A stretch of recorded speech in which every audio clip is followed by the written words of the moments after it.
নিয়ে ভারতকে সতর্ক করল বিশ্ব স্বাস্থ্য সংস্থা। মঙ্গলবার এই সংক্রান্ত সতর্কবার্তা দেওয়া হয়। হুয়ের পক্ষ থেকে বলা হয়েছে, সংক্রামক ব্যাধি হিসাবে হেপাটাইটিস সংক্রমণ সমগ্র বিশ্বে দ্বিতীয় স্থানে উঠে এসেছে।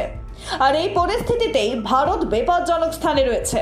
এই রোগের সঙ্গে লড়াই করছে এমন 10টি দেশের তালিকাও তৈরি করেছে বিশ্ব স্বাস্থ্য সংস্থা, যার প্রথমেই রয়েছে বাংলাদেশ এবং দ্বিতীয় স্থানে চীন। ভারত রয়েছে চতুর্থ স্থানে।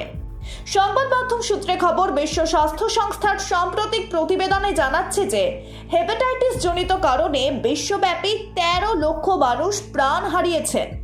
এই রোগে সবচেয়ে বেশি আক্রান্ত দেশগুলির মধ্যে ভারতও রয়েছে। মৃত্যুর কারণ হেপাটাইটিস বি। মৃত হয়েছে প্রায় 13 লক্ষ রোগী।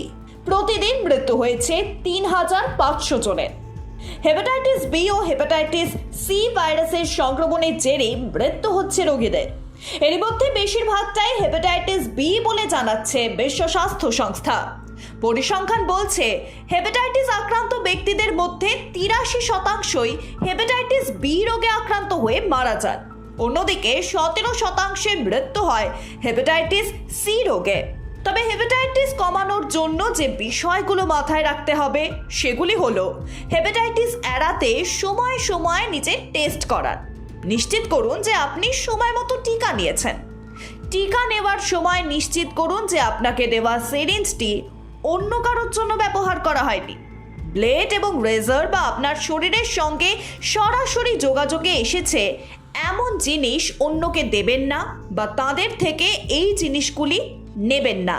তবে এই রোগের ওষুধ ও নির্দিষ্ট চিকিৎসা থাকা সত্ত্বেও তা পাওয়া মুশকিল হয়ে দাঁড়াচ্ছে বলে জানাচ্ছেন বিশেষজ্ঞরা।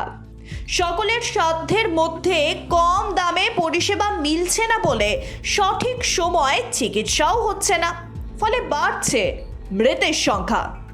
এই পরিস্থিতিকে সামাল দিতেই তাই সমগ্র বিশ্বকে সচেতন করল বিশ্ব স্বাস্থ্য সংস্থা। Bureau report, Ritam Bangla.